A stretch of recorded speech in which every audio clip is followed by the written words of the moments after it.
All right, we're here at the caliber. We're gonna replace the 2 cam sensors. Really the only thing you need is a 3/8 drive, ratchet, a 10, and there's the parts. But again, we got 1 sensor right there, 1 right there. So we'll show you the easiest way to get these things out and get your car running quick. All right, so moving along to the back side of the engine now. You're facing the car. We're gonna go to the back side where the exhaust is. You're gonna come around and you see that bolt right there. We'll zoom back out so you can see. Right next to that lifting point there. Go ahead and take that bolt out and bend that heat shield out of the way. This harness too can also pop off there, but you wanna bend this heat shield back out of the way. Don't worry, you're not gonna damage anything. All right, as you see, we bent that heat shield back there.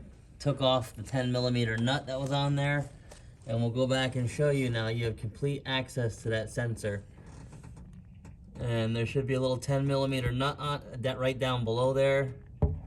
Try and get it in focus if it's not. Take that out and swap the sensor. All right, we just wanted to give you a little more clarity of that sensor right there and that bolt.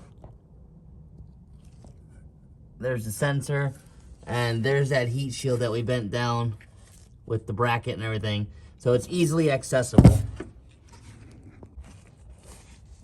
All right, that's what the hole looks like empty.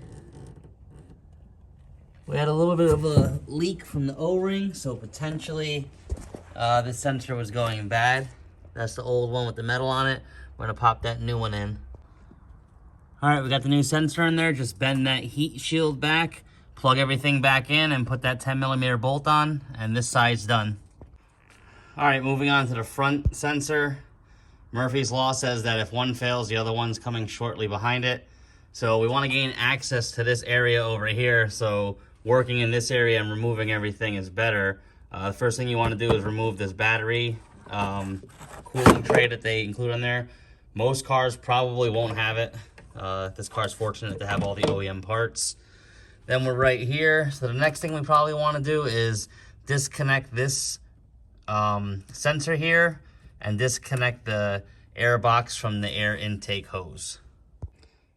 All right, once you remove the snorkel or intake pipe over to the right, you will have a lot of access down below there in to get that bolt back there. Get my fingers in there and show you. But there's an access hole right there. And you can get a socket in there to remove the sensor, and it'll all fit out through there.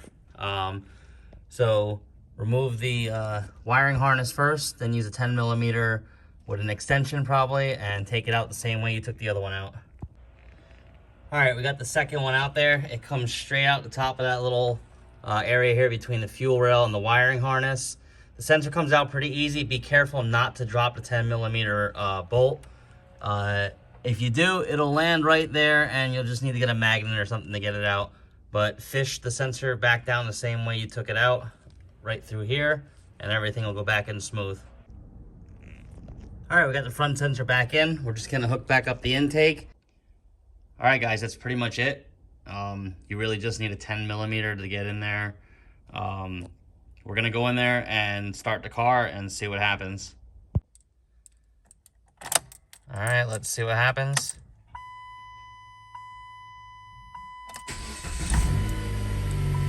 Started right up. Check engine light went out. The check engine light was on, if you've seen from the short before.